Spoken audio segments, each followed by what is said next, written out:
news broke that Paul DePodesta, no longer the chief strategy officer for your Cleveland Browns. What are you going to do if you don't have a strategy? Do you have anything?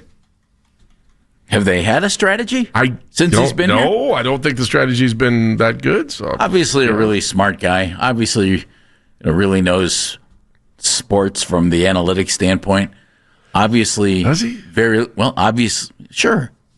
He's made a ton of money doing it for several teams in several sports. Yeah, but that doesn't necessarily mean you were good at it. Look at his record while he was here. I mean, if you want to look at the football record. I didn't just say here. I said numerous teams in numerous sports. Bottom line is the team hasn't been successful since he's been here. And to agree with what Anthony Lima said, we heard the little promo before our show. If somebody could tell me what the team's going to be missing without Paul working here, great. I'm all ears. I think the only people who probably really know that are the Haslams and Andrew Barry and maybe Kevin. God knows we don't know. Well, I mean, Chief Strategy Officer. What's that mean, Andy? Big picture, look at what they're doing. We all know that he was well known for analytics, so he was brought in to, put that implement into the. I mean, the fact that we're sitting here trying to figure out what he did means that this was all you need to know. It just tells you that it probably wasn't successful, and it wasn't when you look at his numbers when he was here. But I mean, look, good luck to him. Sure, I'm excited absolutely. for him to move on to the Rockies, and I mean, he's got his work cut out for him. It feels very similar to probably his early days with the Indians when he came on board with them. But what I had heard last week from somebody who I trust, that the Browns had taken a deeper look at their analytics and did analytics on the analytics and kind of said, what are we doing here? Wait a minute. If they were doing analytics on the guy who did the analytics... Not on the guy, on the analytics itself. Well, then who did it? Did he do the analytics on his own work and analyze that it wasn't working and thought maybe this is a good time to go to baseball? I don't think that's the way it was described to me. It was just more of a, hey, let's take a step back and look at what our analytics is doing and where this is getting us. By the way, Moneyball... There's nothing against analytics. Go with Moneyball, yeah. The Moneyball movie did him no justice. I mean, Jonah Hill's a great actor, but... That's why he didn't approve it. Body types, No, all played college football. Well, and Jonah Hill was an amalgamation of a few guys. Yeah, I know. Well, yeah, I mean, so you say, except for one thing. Most guys can walk into an office at any point. Yeah, except for one thing. Yeah, that role was filled by Paul DePodesta, back in the day. Yeah, but he also didn't give them the right permission to use his name. Yeah, nothing right there. I wonder what he would have made an NIL off that movie. Yeah, I just don't. Jeff Thomas sent me a text. DePodesta was an idea guy, and so was Michael Keaton in Night Shift. Well, he did get. I'm an idea man, Chuck. I mean, Diane Chambers did show up, didn't she? Or Shelley Long? One and the same? But not for Michael Keaton.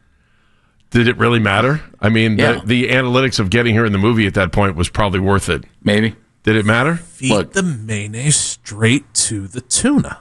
Here's the thing. Oh. If you look, did Paul DePodesta have a big influence in the drafting done by Andrew Barry? If so, okay, well, that didn't work. Well, he was sitting at the head table. He was at the dais during the draft, so we know that, right? Right? He was sitting at the dais. You got to. I mean, unless they were selling VIP seats. If he had a major influence, that didn't help.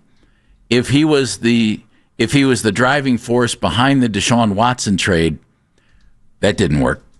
If he was the chief strategy officer and he said, don't do the Deshaun Watson trade, well, they didn't listen to him, and that didn't work. Mm-hmm.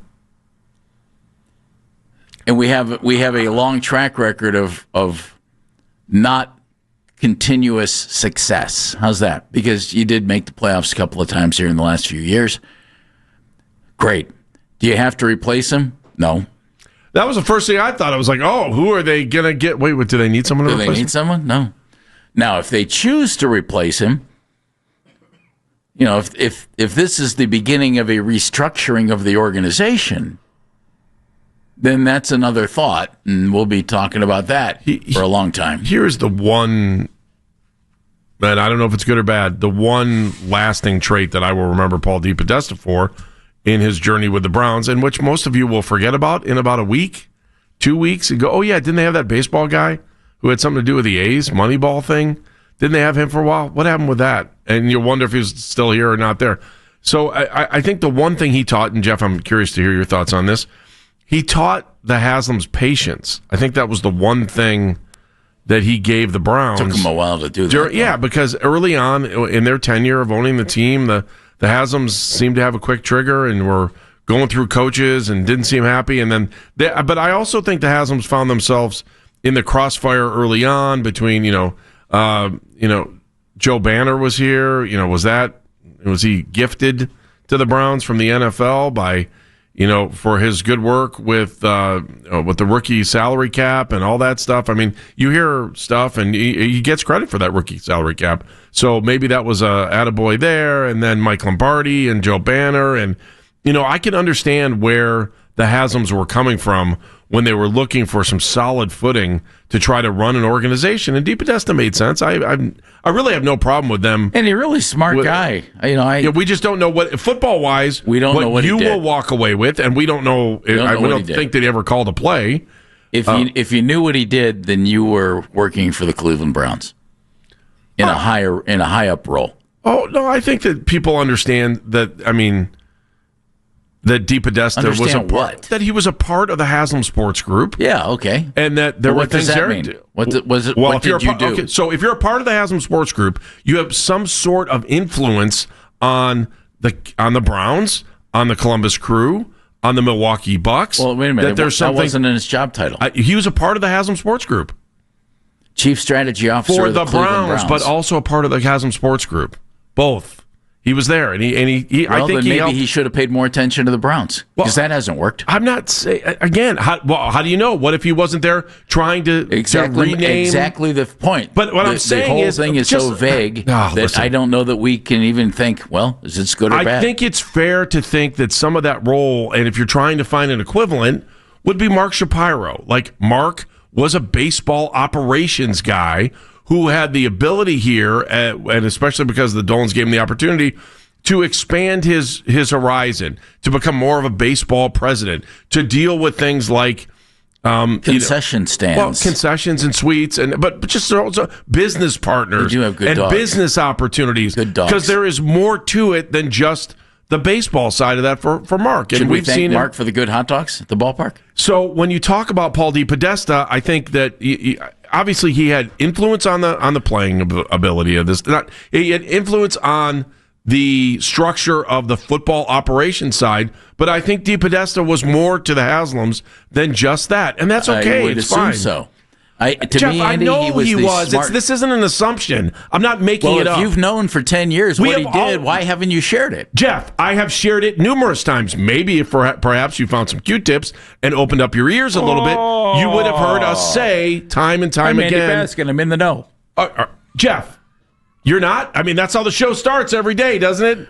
That's how we got the gig in the first place. We kind of knew some people along the way. All right, Andy, I'm in the know. I guess Jeff's not in the know the whole time. Can we please change the open then? I've known what Paul DePodesta did. I'm not saying I know exactly what he did. Yeah, no, it is. It was in the open today. I just didn't tell anybody. Incredible thought partner.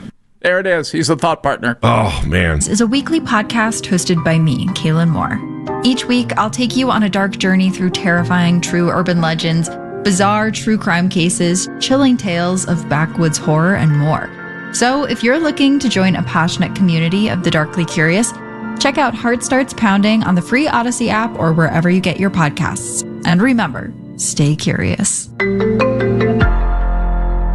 When you want the latest on the Browns, we're the station you turn to first. 92.3 The Fan is Cleveland's home for breaking sports news. Your teams, your station.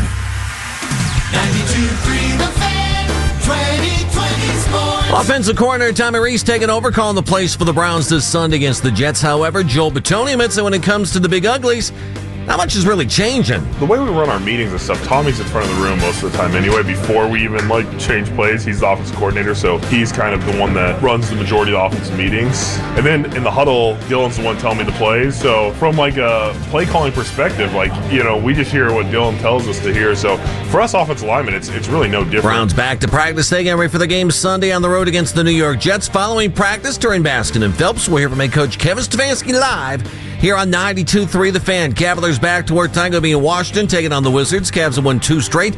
Meanwhile, they've also got themselves a 12-game winning streak against the Wizards. For Washington, after starting the season 1-1, Washington's dropped 6 in a row. Tonight's game part of the all-important NBA Cup tournament. On the injury front, Lonzo Ball not going to play tonight for the Cavs. He's going to be resting his surgically repaired left knee. Dean Wade is out after he suffered a bruised right eye back on Wednesday.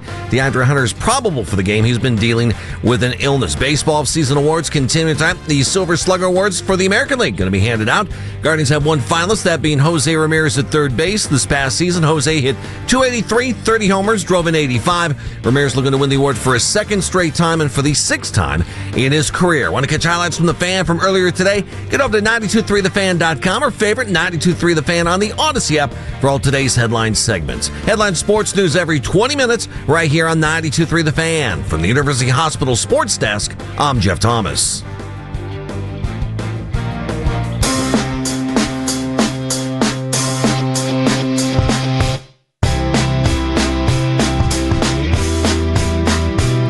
Oh, Paul DePodesta, we are going to miss the way you. Yep.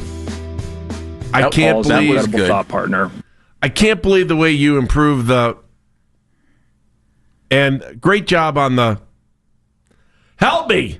Does anyone? Jeff and I are sitting here discussing this. me, man. What did he do? 216-474-0092. 216-474-0092. Never told us, and we didn't work in that part of sports in Northeast Ohio, so we may never know. I look at it as I think he was a paid confidant of the management team, the Haslam's in particular, and guided this team in a direction. You determine what the direction was. Because I will tell you that the fact that we got stability was something that we had yearned for a long time. Yeah. And while he was here, you may not have liked the coaches, you may not have liked the general managers, you may have loved them. They may have made decisions while he was here that you were ecstatic about. I think he slowed things down for the Haslams to make it palatable so that the Haslams, who were on a Al Davis type course of being known for making changes left and right, that he slowed everything down. And I'm okay with that. I don't really have a problem with that. And I think that's a feather in his cap. Outside of that, though, other than his relationship of making the business work and trying to have his fingerprints on the football operation side, it is what it is. So we do know, though, right, by the fact that Andrew Berry said they were thought partners, that he did have influence on the football operation side. Is that enough evidence for you, Jeff? No. So why would they be thought partners then? Andy, it sounds, I would think that Paul, and if you're the Haslams, why wouldn't you hire a smart guy to have somebody who you can bounce ideas off of? That, I would assume that was a huge part of it, so that the Haslams had someone who could help guide them as owners of a sports franchise, because these were folks who owned a trucking empire and a media company. And this is a really smart guy who had been in sports. Nothing wrong with that. But they never, they never defined exactly what it is he did, so I've always just kind of assumed that he was a big-time consultant for the Haslams. But that's it. But that was an assumption on my part. Let me jump this to the next theory here. So, and as Dan had said, and we had talked about this, is the writing on the wall perhaps for a turnover for the entire organization? Because if you lose a thought partner, is that not the equivalent of a sports lobotomy then? Okay. You with me? If you're going to pull away part of the brain, what are you going to do? Depends. You going to have full Dr. Frankenstein and have a transplant? I would doubt it. I don't think that it matters. The only part of it, I wouldn't think it does either. The direct correlation there is that DePodesta seemed to be the champion for Kevin Stefanski to come in here. In fact, he would have liked to have seen it a year earlier. That we have based on reports and things that have been said. Okay? So there you wonder if that connection, and then Andrew steps in and says what he says in the middle, that, they were thought partners. Because really that's the hardest evidence we have about everything, right? We're going to say it a million times. Paul's an incredible thought partner. There it was. That sounds like a consultant, doesn't it? No, it sounds like it's more than a consultant. Okay. Because I think about times that you've been around and used consultants, and we'd look at the consultants would come in, and your boss would be like, "Oh, the consultants were in today. Man, they got this great idea, this great idea, this great idea." And then you would turn and look back at your boss and go, "It's a great idea when you're sitting in the ivory tower and you don't have to execute the work every day." Now, sometimes consultants can give you the efficiency you need to make your business better, but let's be honest. Consultants know, because they were probably in the job at some point, that they're not really there for the long haul. They're in to just make a mess and get out. That's the way most consultants I've ever dealt with were. For the most part, my best would be like, this is my favorite thing about consultants. This works in L.A. This works in New York. And I'd turn and I'd be like, you're in Cleveland. You really think that's going to work here? And guess what? Most of the time, never works. I mean, come on. It's just, you can always come up with a good strategy, I think. But even if you execute it to the best, it's not always going to work. So I ask you again, do you think this is going to have a major impact on what we're seeing with Kevin? Is this the start of something? I can't answer that today. I actually don't think so. I think that Andrew stands on his own merits. I think that Kevin stands on his own merits too. But maybe that's the way it's all been perceived, because we never really heard what Paul's thoughts were on anything, except for every once in a while he'd jump up there and he would talk. I just always thought, Andy, if the guy had any huge role in the actual football operation, we would have heard from him from time to time. We've done this for way too long. I don't know. We didn't hear from Andrew Berry.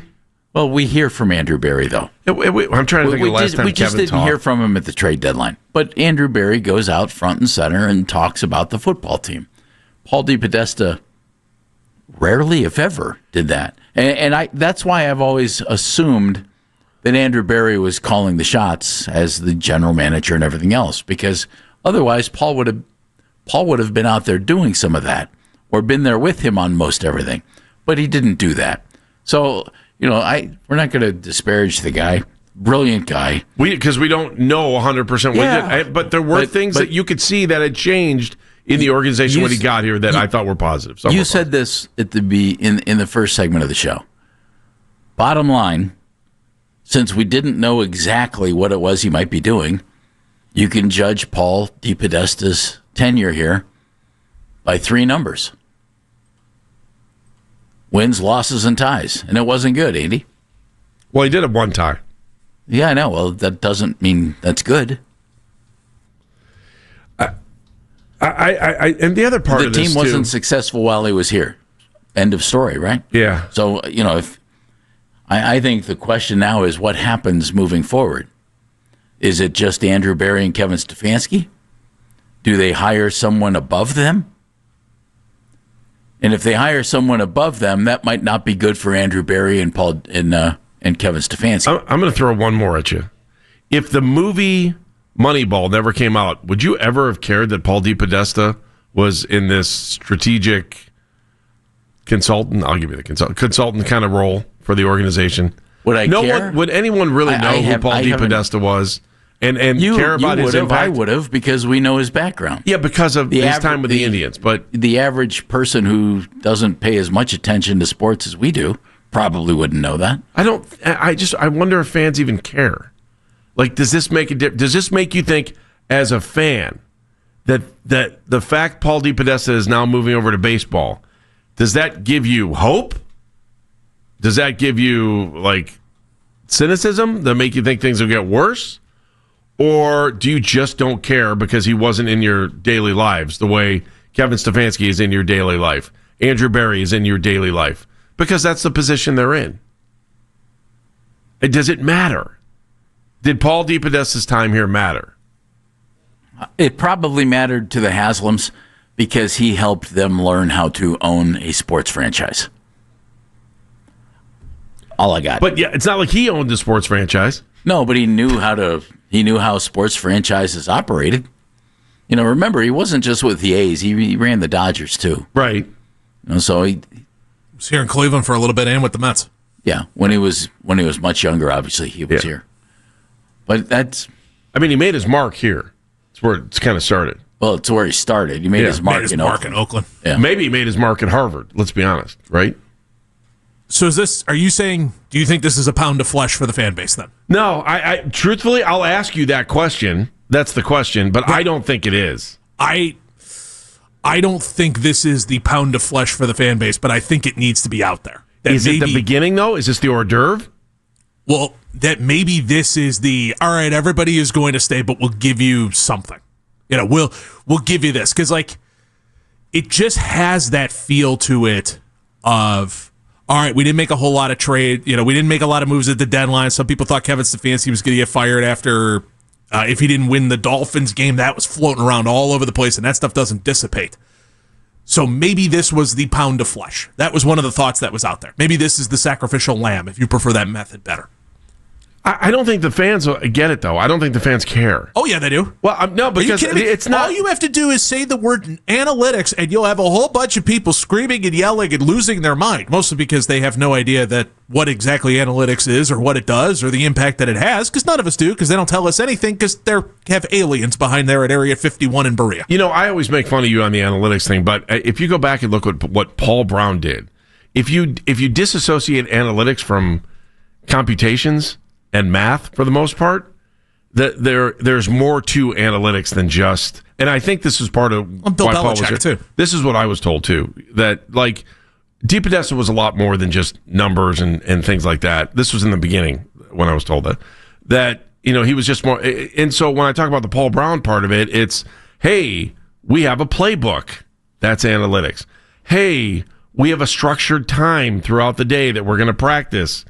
Hey, we are going to recommend this kind of food to help increase speed, strength, endurance. And by the way, we're going to get in the weight room and we're going to monitor what we're doing here and see if we can have a tangible result from saying, ooh, look, he did 30 push-ups and he's able to hold on to the ball better than he was when he was only doing 5 push-ups because his core is stronger. Some things sound like common sense, but when you organize it, it then becomes analytics. It's not just numbers. And I know I make fun of you a lot because I hate the fact that we think everything in baseball is about numbers. Because if a pitcher's pitching well, absolutely, leave him in the game. No, we got to pull him out. We got to worry about his contract and this and this. Hey, the guy's got a chance for a one hitter. Leave him in the game. If he's got it, he's got it. Go get the win. Take it for today. All right, let's come back. We'll talk a little bit more. I've got some phone calls. Folks want to chime in on this Paul DePodesta taking the job with the Rockies.